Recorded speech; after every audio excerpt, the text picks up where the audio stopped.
Every time the monks had a meal, they had to leap across wooden planks floating on water. The monks ahead of him crossed with ease. On his first day at the temple, he thought it would be simple. But the moment he stepped onto the plank, he lost his balance and fell into the water.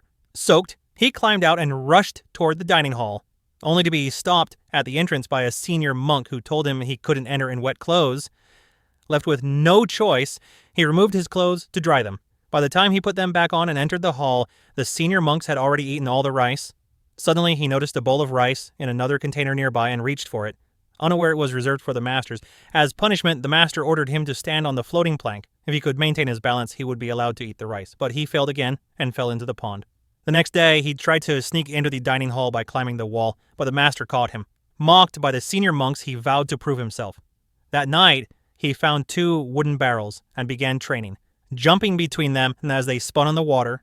After countless failures, he increased the speed of the spin to the maximum and leapt from one barrel to the other. Eventually, he managed to stand firmly atop the moving barrels.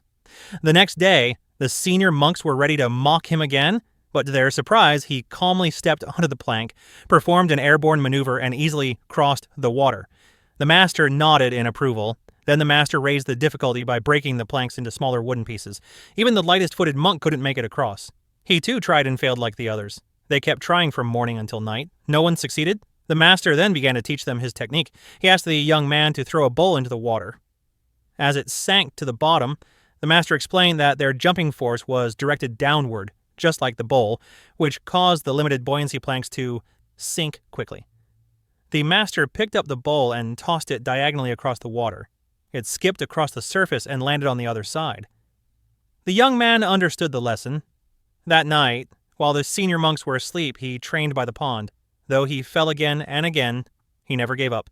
And finally, after countless failures, he succeeded in leaping across to the other side.